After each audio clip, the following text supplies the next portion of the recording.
Nành bán đi nhá cái này. Đâu? Này. Ô, anh đi salon này kìa. Ai chúc.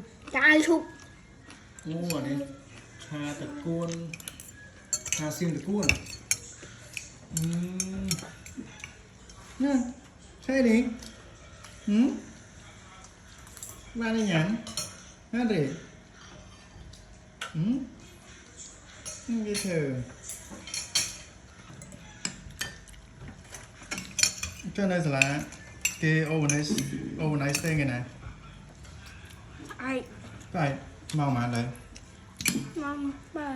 Không phải. Mong bấy. Hay ở chân đá cái thôi là. Hả? Ở chân đá cái thôi là.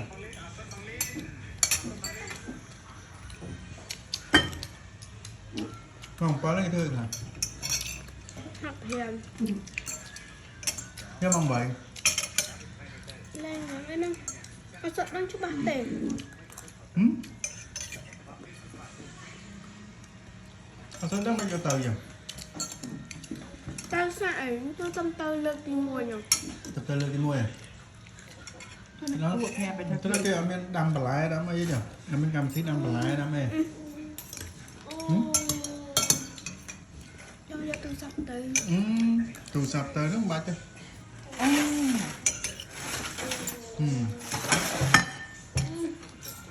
Bắt chúng ta không? Bắt rồi. Đặt cho mình nam lên. Ai dần tháng đi điện mấy? Apple luôn.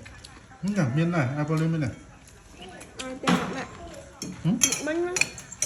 Cái mấy? Ai tên mặt thật bánh.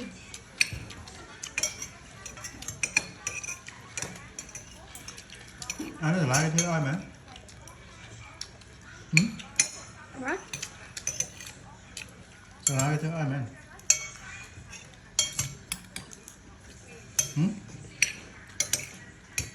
Cho mình try cùng. Thế ai? Min logo lại. Miền.